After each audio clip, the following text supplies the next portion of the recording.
morning, ladies and gentlemen. It gives us great pleasure to welcome you all to the third day of the World Association for Sustainable Development 15th International Annual Conference, hosted by Ahlia University under the patronage of His Royal Highness, Prince Khalifa bin Salman Al-Khalifa, the Prime Minister of the Kingdom of Bahrain. The theme of this year's conference is Digital Revolution, Smart Cities and Performance improvement towards a sustainable knowledge-based inclusive development. And now, without further ado, I would like to invite Professor Bakr Ahmed Hassan, the chair of our first session, to give a few words on this occasion. Good morning, everyone. Well, I hope you had a great time last night with the tour and with the gala dinner. We discovered some talent in dancing, by the way, that we're going to tap on later on. Well, welcome to the first session of the last day of this really highly beneficial and enjoyable conference. I'd like to thank you all for coming.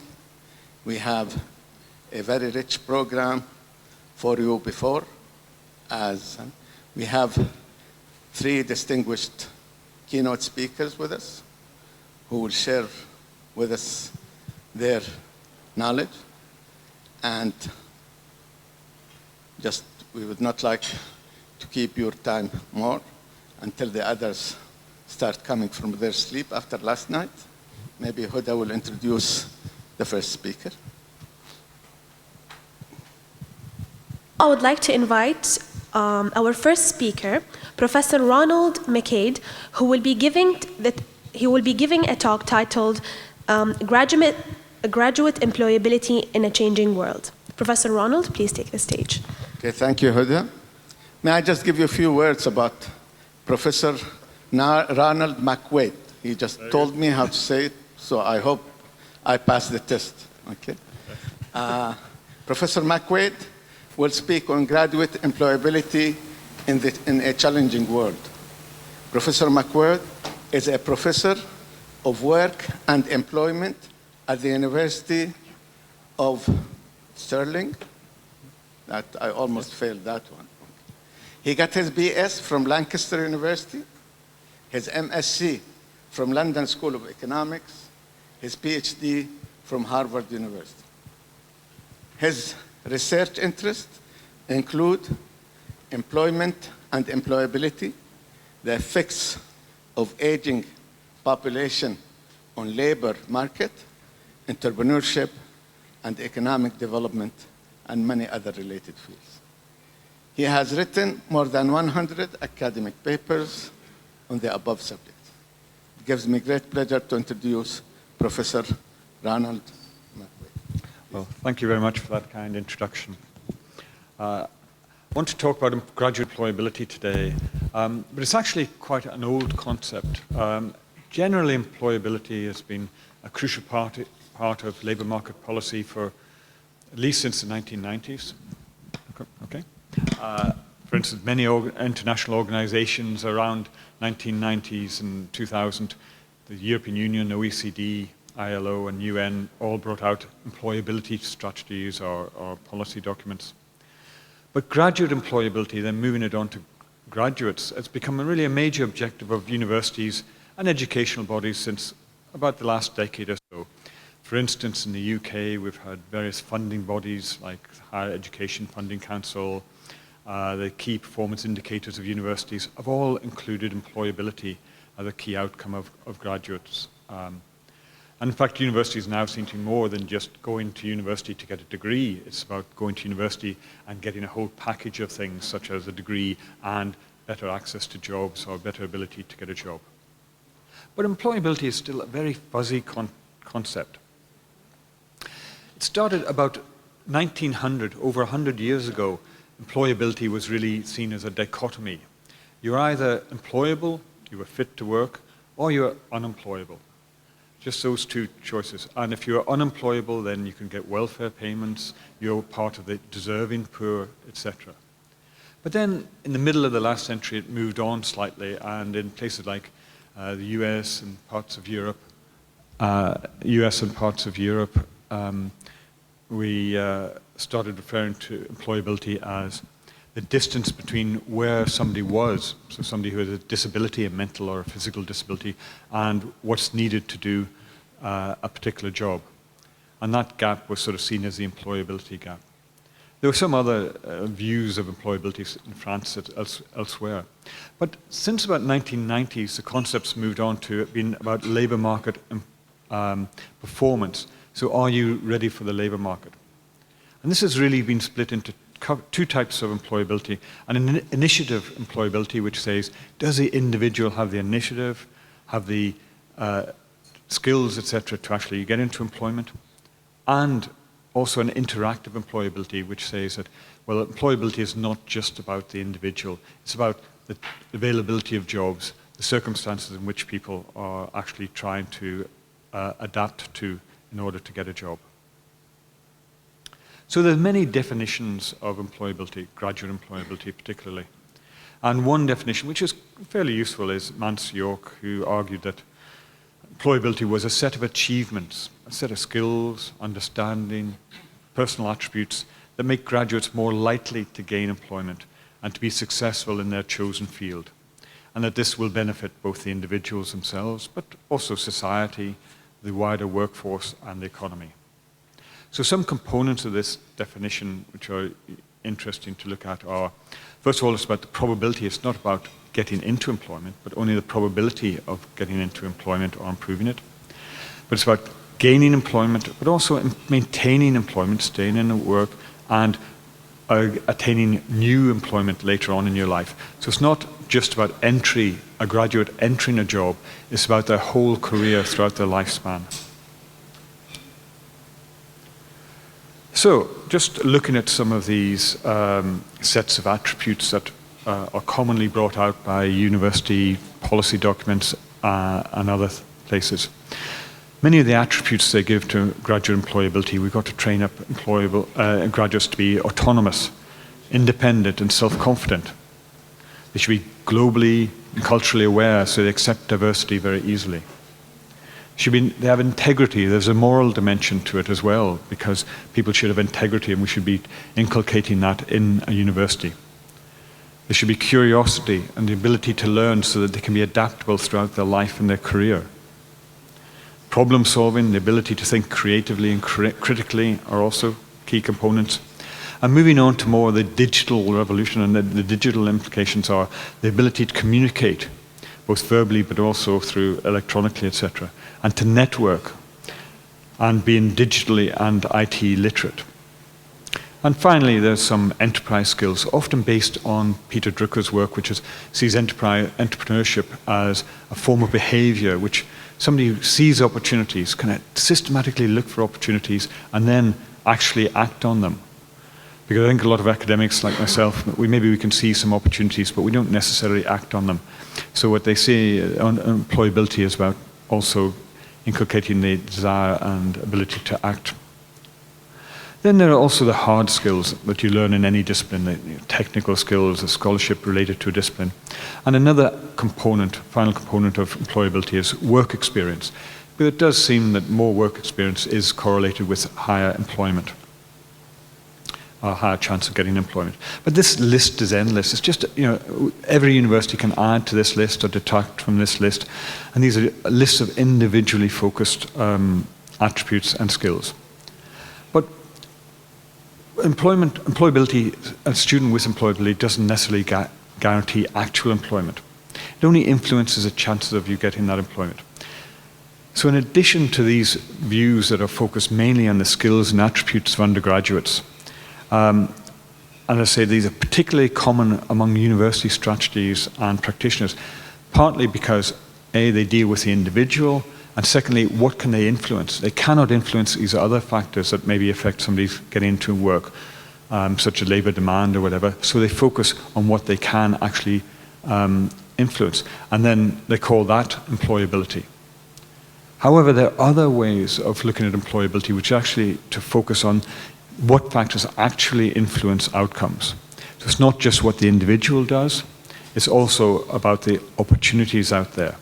Some of the social relationships, that will influence whether somebody gets employment, what is the demand, etc. I'm just, in the next slide, I'll cover a couple of these issues. So taking a broader view of employability, you've got the individual skills and attributes that the universities tend to focus on, but there are other issues like health and well-being. You know, what are the health factors that can restrict somebody's ability to enter employment? Do they have the job-seeking skills, the adaptability and mobility? Can they adapt to go into other sectors? Even there may be influence of parents, which says, oh, you shouldn't be working into the theatre industry. That's not a good industry, because I don't know anything about it. So a lot of parents influence their children to stick to what they know, and therefore reduces the number of opportunities that the young person can have.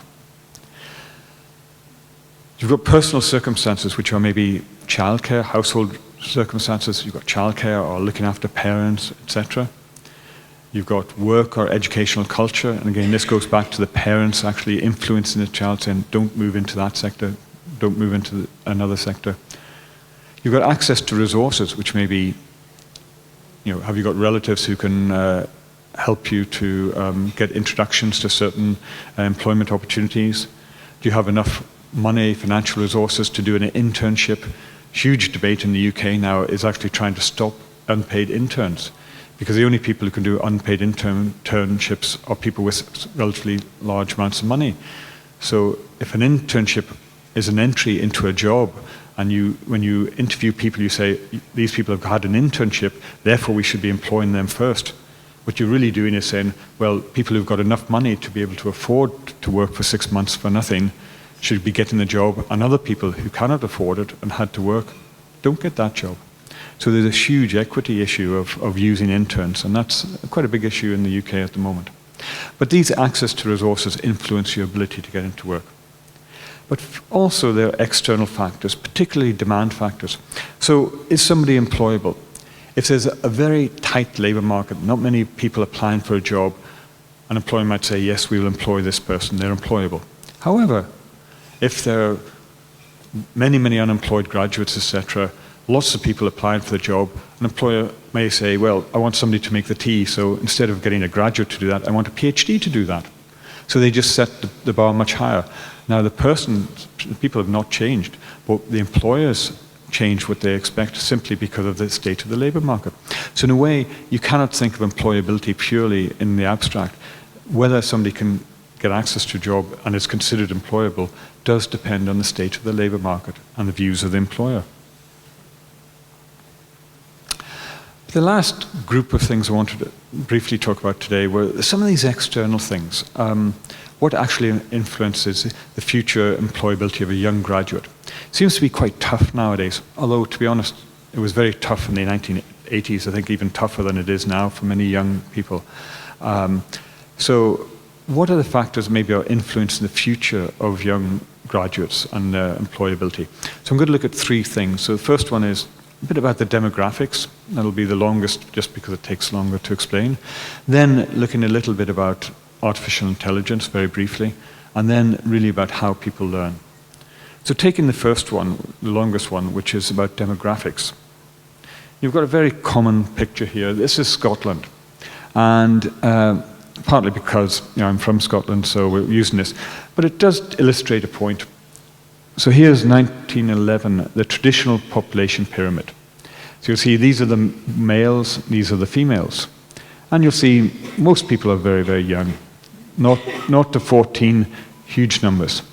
Up the number of graduates, this number of people are graduates, say 20-year-olds. The number of old people, very small. And here's 1951. Oh, strange, we've got the beginning of the baby boom down here, and the effect of the war, so much straighter. Fast forward to 2000, and we've got a supertanker. So there's the ship, the supertanker with very few young people, lots of baby boomers coming up here, and there's the graduates. However, look at 2031, which is only another, 14 years from now, and we've got the coffin. And this is the baby boomers are now retired, but look at the number of graduates. Very, very small number. Now, the bottom scale of all these diagrams is the same. So this is the number of young people, 2031. Compare that to the number of young males in 1911. Massive changes in the demographics we're all very aware of, but it does mean that there's going to be a great relatively shortfall of young people increasingly. If you look at other countries like China, same thing. China in 2010 is the blue and the red. The red is females, blue is males. So you can see here the number of graduates, 2010. Here's the number of 20-year-olds. Fast forward 13 years from now to 2030. Look at that, far, far fewer graduates. Far, far more people experienced in the labor market. So there are fundamental changes in the population structure, and these will greatly affect graduates. And it's not just the population structure that basically the whole world is aging, except aging in structure, except actually Central and West Asia, where we are now, and Sub-Saharan Africa. But just to give you some idea of the scale, here's Europe. This is the total number of people of working age, 15 to 64. So you can see we're already past the peak of the number of working age population. Now, the working age actual number of people in the labor market does change, because particularly the number of females in the labor market. But in Europe, the number of females in Northern Europe is almost very similar to male. And so there's not much scope of it for increasing. Not much scope for increasing the size of the labor force through increased female participation. But in Europe, you can see we're already on the downward spiral in terms of total population of working age. And the projections are that there will be a shortfall of about 42 million in the next 50 years if we have high levels of in-migration, and about 96 million workers shortfall compared to today if we don't have migration. So it just shows you a little bit of the scale, but it's happening throughout the world. Here's China, or East Asia. 1.1 billion people, but we're just hitting the peak of the number of people of this working age. As I said, it will change by some people working older, for longer when they're older, more female participation rates, etc. So this isn't exactly the labor market size, but it just gives you an order of the direction in which we're heading. And this is in some ways good news for graduates, because there's going to be relative shortage of graduates and more opportunities. The one of the places that is different is actually where we are now. So if you look at West Asia, which includes Bahrain, Iraq, Turkey, Egypt, etc., you can see that the population here is growing. But my argument would be the numbers here are quite small. 1.1 billion in Eastern Asia. This is 150, 160 million, very small in a global scale. Very important locally, but the opportunities for graduates from here are likely to be in Europe, North America, South America, even East Asia, in terms of all these places are looking for young people. So Bahrain won't be in isolation. There will be opportunities for the young Bahrainis elsewhere. So that's just the population demographics. So in some ways it's things that may be bad for undergraduates, but the future trend is actually probably that things may become quite good for graduates in the not too distant future, other things being equal. But of course other things are not necessarily equal. We've got artificial intelligence, as we've heard in many of the talks here.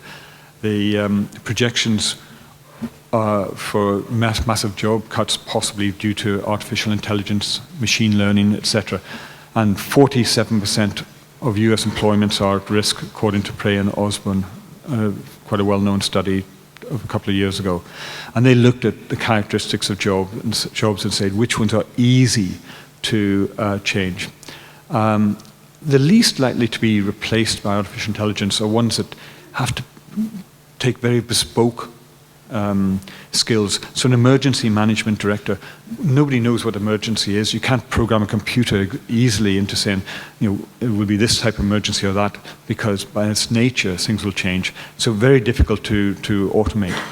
Same with occupational therapist, which is at the other end. Occupational therapy has been around for centuries. It's about people going into an old person's house and saying how we can adjust your chairs so you can get out of chairs more easily or out of bed more easily.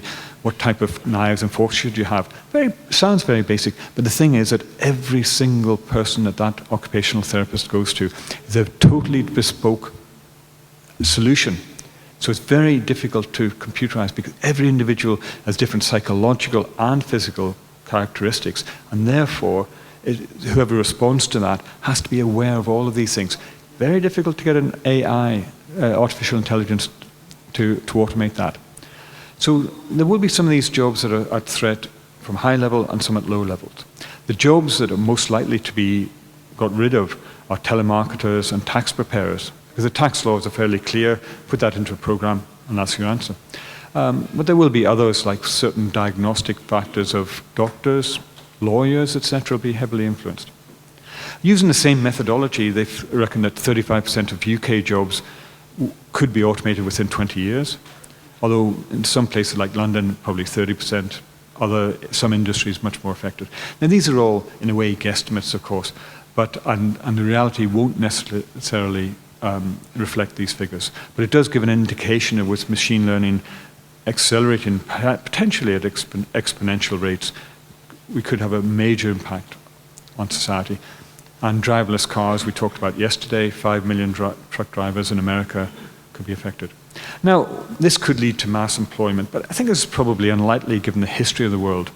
And it also depends on distribution policies. Does the government have enough money to be able to hire people to be more occupational therapists or social care workers?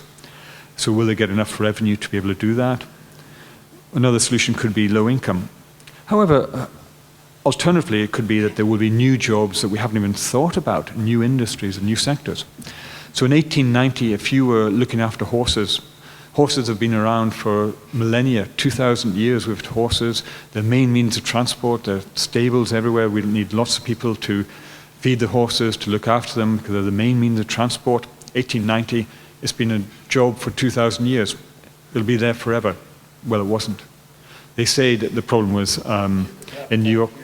In New York, the horse droppings were going to be up to a foot, and the whole city is going to be covered with horse droppings if the rate of horses increases at the rate it had been increasing. What happened 20 years later? The whole motor industry, jobs that nobody had ever even heard of, came into existence.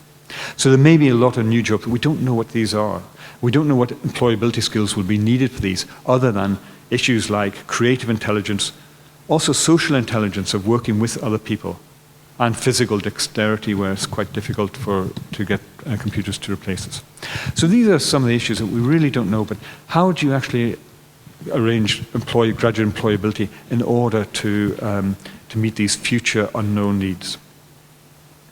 And the very last point, which I'll just very briefly cover, is each generation is defined by its life experiences. It gives different attitudes, beliefs, sensitivities. But it also means that the people now trying to create employability for people came from a different era. And we are not really fully aware what the younger generations, how they think, how they develop, and how they learn. There's a wonderful web on YouTube, I should say, where you've a one-year-old child, and it's got an iPad, and it pushes the iPad, giggling, smiling away, and a wonderful iPad. Then the parent gives it a magazine, a glossy magazine, and the child goes to the glossy magazine and pulls it down and says, "It's not working. Why isn't the magazine? Why isn't the picture moving?" And then it pushes the finger into its finger. "No, my finger's working. It's not my finger that's broken. The magazine is a broken iPad. It doesn't move." So what's happened, as the saying goes, is that Steve Jobs in Apple has managed to reprogram that child. The child now thinks of a glossy picture, as something other than what I thought when I was young. So there's a lot of reprogramming of minds in a way that we aren't fully aware. So some employers will say, well, no, we want graduates who can fit into the way we've always done things.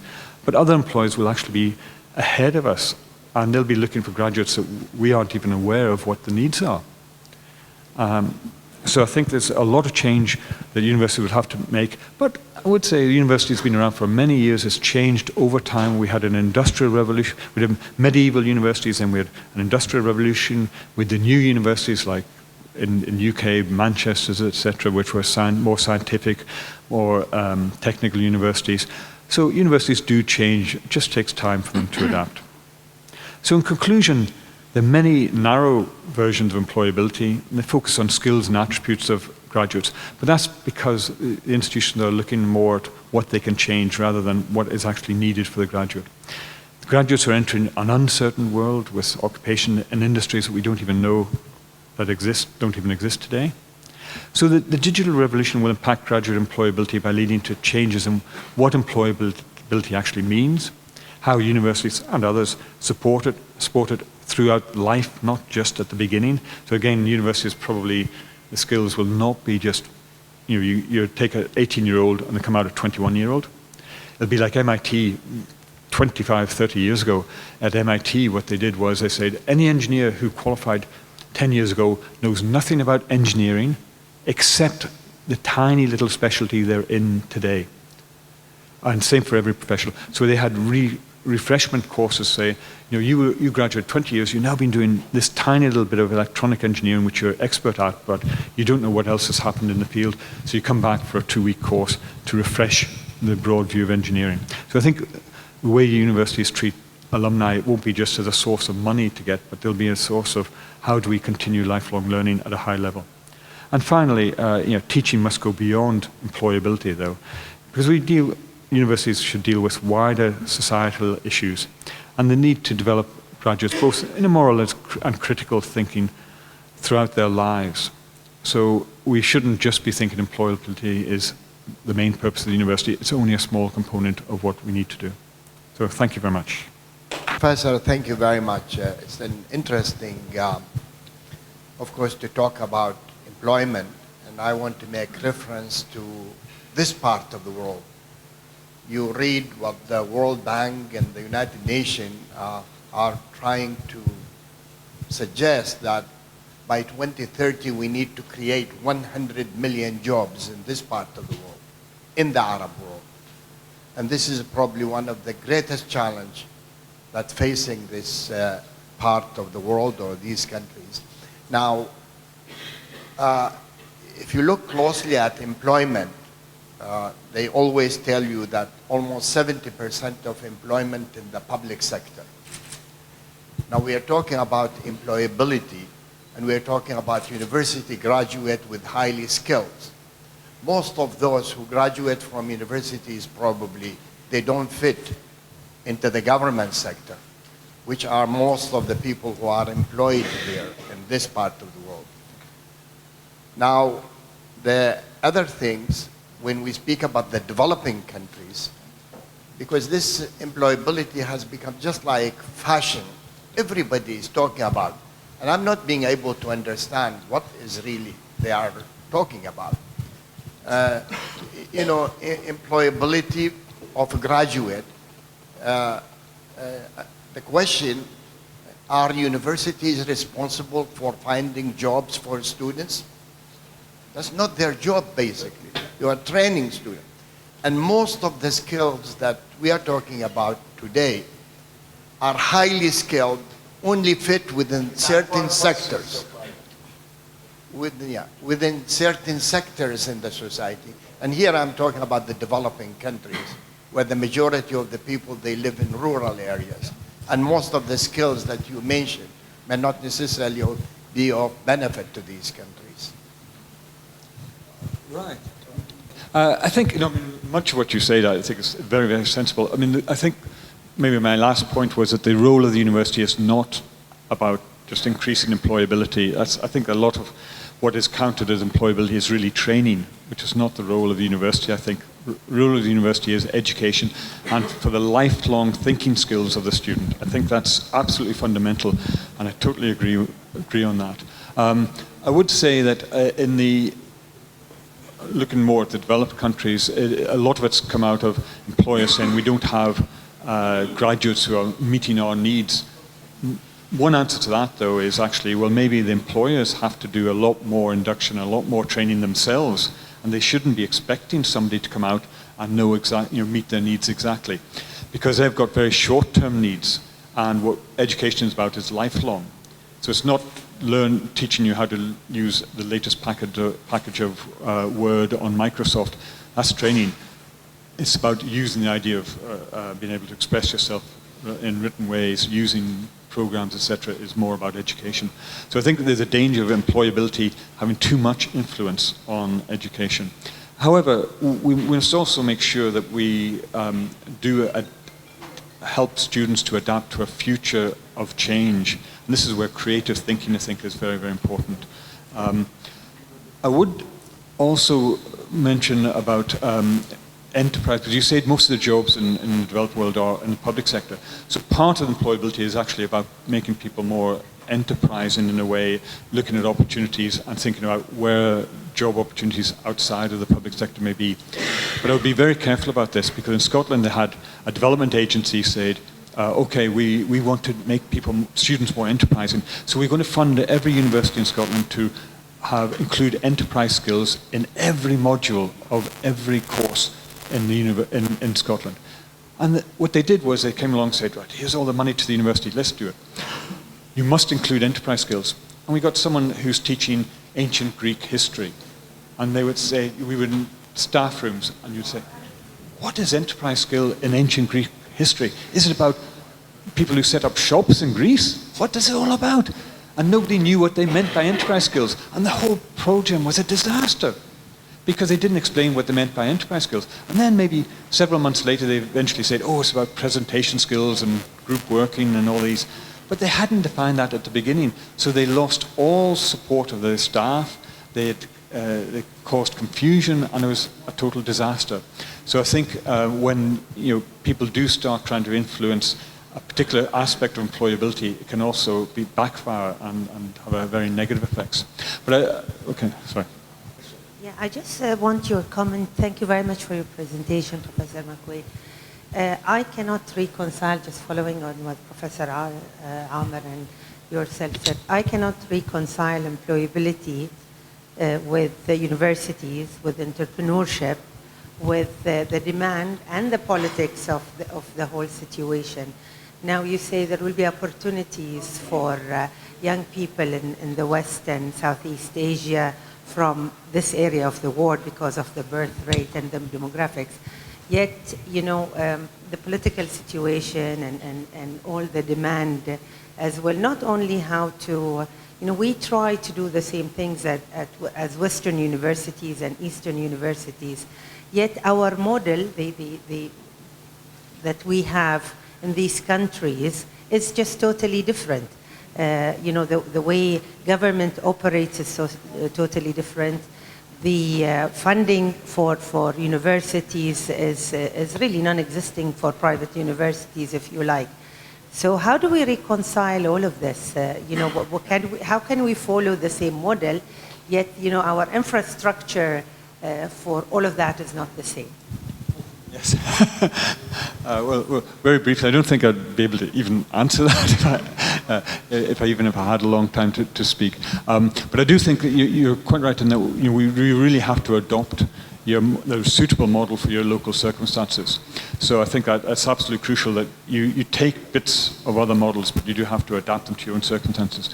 What I would say is that there's a wider, the effect I was saying about the graduate opportunities is your graduates will have wider opportunities beyond the region here, partly because of these demographic changes and technological changes. And that will affect you no matter what you do, because young people will be, assuming that we continue a world where people can move around more.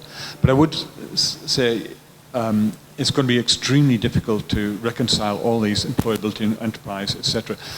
But really what we're trying to do is prepare young people for a better life is one thing. But also, I think the role of the university is more and more into the lifelong learning, where we're going to have to help people adapt at later ages, rather than the old historical one, which is 17 to 21 or something. Really, we do have to increase lifelong learning and let people adapt throughout time.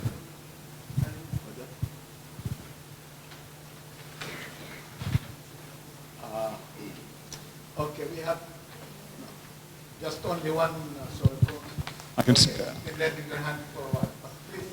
Yeah, I have very short question. I just would like to know the role of entrepreneurship education and training on creating employment opportunity and in supplying students with the required skills for employability. Thanks. The role of entrepreneurship education and training. Yeah, I think we've got to distinguish between education and training to a large degree. I mean, there is some overlap, but I do think that the education is for long-term life. It's also about attitudes of systematically looking for opportunities, and the attitude is how do I identify, how do I analyze opportunities, and that is something that needs to be inbred with students. So they're curious. They actually look for things in a different way, and they feel comfortable with that. Same as they feel comfortable with diversity, with different types of people, etc. So the more they are comfortable with a changing environment, then the more they will be able to act as entrepreneurs in entrepreneurship. Now, ladies and gentlemen, I would like to invite Professor Abdallah Al-Hawaj, Professor Mansour Al-Ali, and Professor Alam Ahmed to please come on stage to reward our speakers with certificates of appreciation. Professor Ronald McQuaid.